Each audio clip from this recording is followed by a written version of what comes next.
Et voilà, donc on se retrouve toujours avec Danny et Roseman après ce premier titre, How the Light. Tout à fait, qui était vachement bien. Et que vous pourrez d'ailleurs retrouver sur le catalogue MySun. Si vous voulez faire une dédicacée, ou même réentendre un titre de Pungle Lions, bah vous téléchargez l'appli, vous choisissez le titre, vous choisissez l'heure du titre, et puis vous faites une petite dédicace. Exactement, Guillaume. Et on poursuit donc avec Danny et Roseman. Donc ce disque est la rencontre aussi de beaucoup de vos influences, on l'a dit, hein, le reggae, le punk, le rock et le jungle. Ce mixage, vous le définissez d'ailleurs comme le pungle. Alors, est-ce que vous pouvez nous expliquer dans les grandes lignes ce qu'est ce courant musical ? Bah, en fait, c'est une dénomination qu'on nous a attribuée avec la phase à l'époque, parce qu'on était un petit peu justement aux influences de pas mal de choses. On n'était ni trop électro, ni trop rock, enfin tu vois. Donc on avait ce crossover-là, ce mélange-là.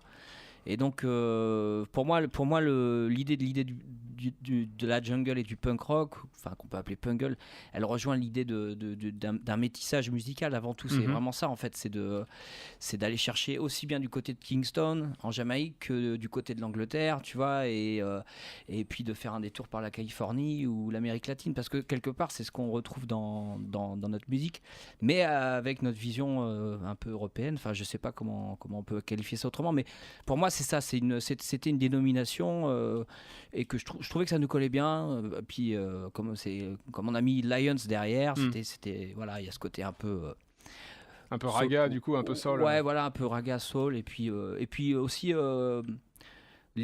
libre, tu vois, on est libre de pouvoir faire notre musique sans avoir d'arrière-pensée, de préjugés, d'a priori, il faut aller dans cette catégorie-là ou pas. Voilà, on fait les choses de manière assez libre. Oui, c'est peut-être une pression que vous aviez sur la formation précédente aussi. Puis là, l'idée, c'est aussi d'être maître du projet de A à Z, de faire ce qui vous plaît. Hein, exactement. C'est vrai que sur la phase, au bout d'un moment, quand tu es un groupe qui a un certain nombre d'années, les gens t'attendent sur une couleur musicale, sur un propos aussi, etc. Et nous, on reste musiciens aussi, donc on a envie de pouvoir aussi... aller, tu vois, chercher ailleurs, quoi. La musique, c'est tellement large. Puis se remettre en question, en danger un petit peu.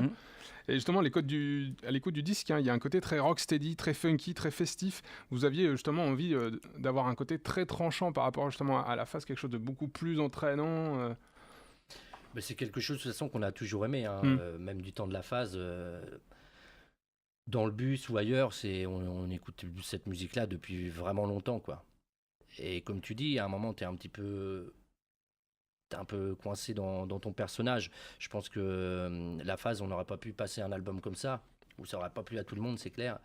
Et là, on redémarrait à zéro, donc on a pris vraiment la musique de nos influences, de cœur, et sans se poser de questions, et de trouver des sons qu'on avait envie de mettre depuis un petit moment, où on cherchait la place. Là, il y avait toutes les portes qui étaient ouvertes.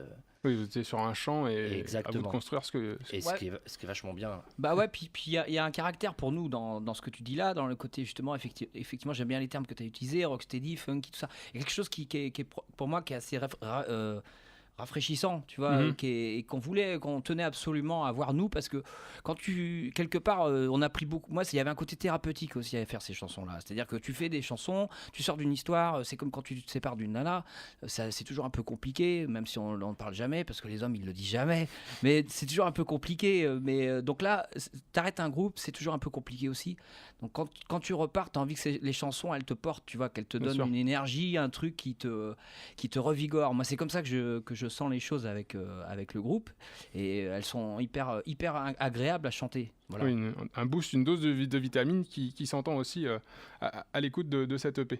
Revenons du coup à la création du disque. Le groupe s'est formé en 2013.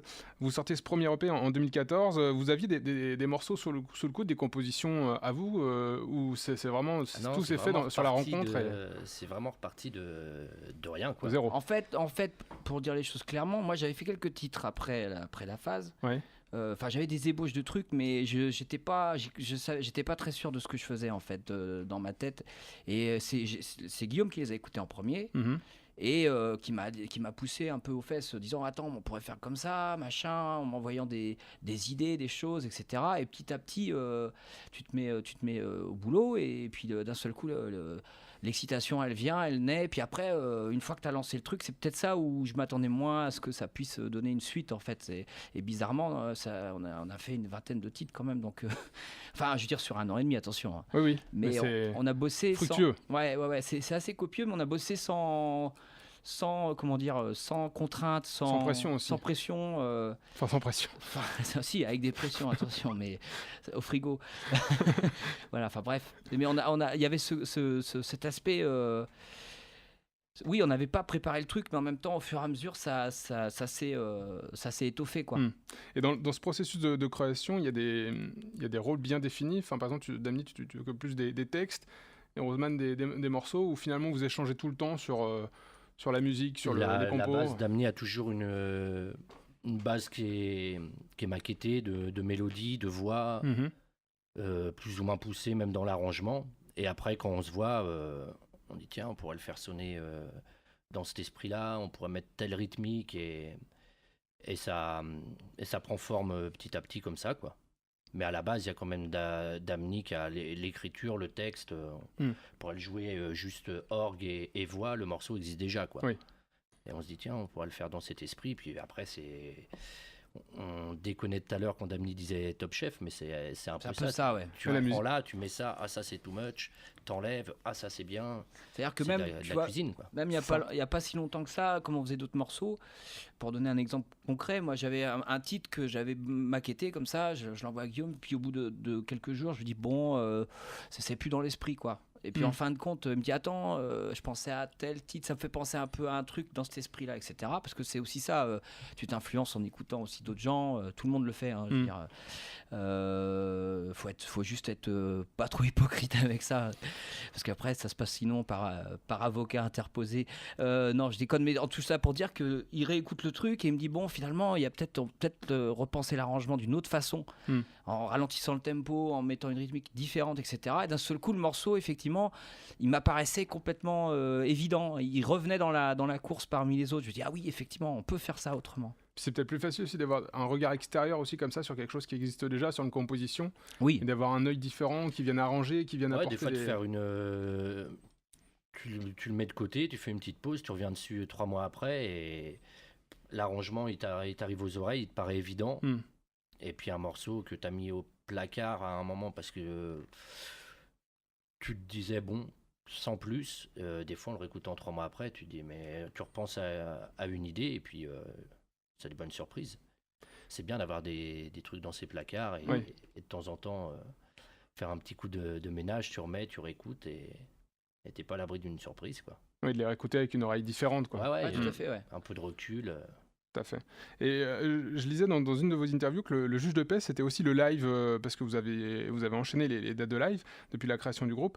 C'est aussi votre façon de travailler. Puis, en fait, la setlist, elle évolue en fonction des réactions du public, quoi. C'est-à-dire que vous apercevez que finalement, il y a des morceaux qui ne conviennent pas sur la setlist ou qui ne réagissent pas avec le public. Complètement. Et c'est assez important parce qu'on a quelque chose d'assez généreux dans ce qu'on fait. C'est pas une musique... contemplative, enfin toutes les musiques se valent. Non, mais bien sûr, mais il y a quelque chose qui est lié à la réaction de. Oui, il y a une interaction avec le public. Exactement. Donc, effectivement, si le morceau la procure pas ou génère pas cet échange, ça sert à rien. C'est loupé. C'est loupé, c'est foiré. Et ça veut pas dire que le morceau est mauvais, parce qu'il y a des morceaux qui s'écoutent comme ça, qui sont très. On cherche encore, on travaille encore la formule live justement pour avoir ce côté que tu as ressenti en écoutant les morceaux. On sait qu'on a encore du travail pour le retrouver en live, trouver une formule qui soit festive, qui mette bien les morceaux en valeur et qui ait une interaction, quoi. Alors justement, vous le disiez tout à l'heure, dans ce processus de création, vous avez fait de nombreuses reprises. Est-ce qu'il y en a que vous allez conserver comme ça sur la formule live parce que finalement, quand vous les avez repris, vous avez dit Ça, faut vraiment que ça fasse partie du set. Et... Tout à fait, ouais.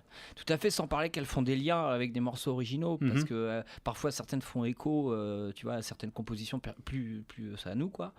Et puis de toute façon, une bonne chanson, c'est une bonne chanson. Moi, j'ai aucun caractère égo-trippé par rapport à ça. J'adore les belles chansons.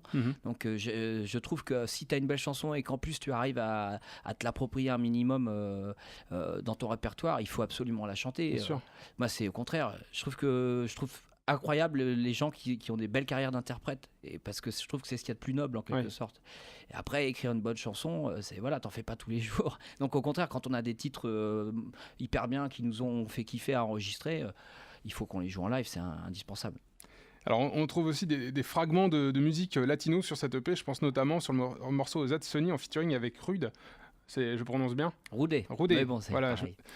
Alors comment s'est passée cette rencontre avec Rude? Alors Rude, c'est un vieux pote de longue date. En fait, il fait partie de toute la bande un peu Manu Chao. D'accord. Il tournait avec Roy Pachi, qui est le trompettiste de Manu. Après, il est venu avec Manu faire des voix. C'est un ambianceur, c'est un Messi italien qui jouait dans un groupe de Oi il y a très longtemps, en Italie, en Sicile. Et il s'est barré ensuite à Barcelone. Il a pas mal voyagé et c'est un type qu'on aime beaucoup, quoi, et qu'on croise de temps en temps et qu'on a branché sur ce titre-là parce qu'on voulait un truc un peu à la Cypress Hill, un peu, tu vois, un truc un peu loco. Et quelque chose qui marche très très bien justement parce que ce titre Zad Sunny a vraiment une couleur, une énergie qui est débordante et ça se ressent vraiment. Puis justement des inspirations comme ça de musique latino qui viennent enrichir le disque, mais pas de façon fouillis, où c'est fixé et c'est très bien orchestré. Vous avez d'ailleurs réalisé pour ce titre un clip Zad Sunny. Quelles sont les personnes qui vous ont aidé dans ce clip justement? Les personnes, il y a un label, il y a une structure qui nous aide depuis quelques mois. Alors c'est Nota Bene, je crois, le label. C'est Nota Bene pour le disque et Los Prod pour le tour, mais c'est la même maison, quoi, en fait, et qui nous aide depuis quelques mois, qui ont eu l'idée de faire ce clip, parce qu'on avait 2 clips qui tournaient, mais qui étaient diffusion internet, quoi, qu'on a fait. Ils disaient d'en faire un sur ce titre parce que c'est le titre qu'ils ont aimé dès le départ, et après donc on a fait appel à une école de danse pour avoir les figurants parce qu'ils dansent bien mieux que nous quand même. Et voilà, un jeune qui fait du BMX parce qu'on trouvait que ça nous ressemble bien aussi, et d'avoir un peu ce mélange qu'on a en musique, de l'avoir dans les acteurs pour le clip, quoi. Justement, le clip à retrouver sur votre page YouTube et sur tous vos réseaux sociaux. Et justement, en parlant de Zad Sunny, on va pouvoir tout de suite l'écouter sur l'antenne de Sun.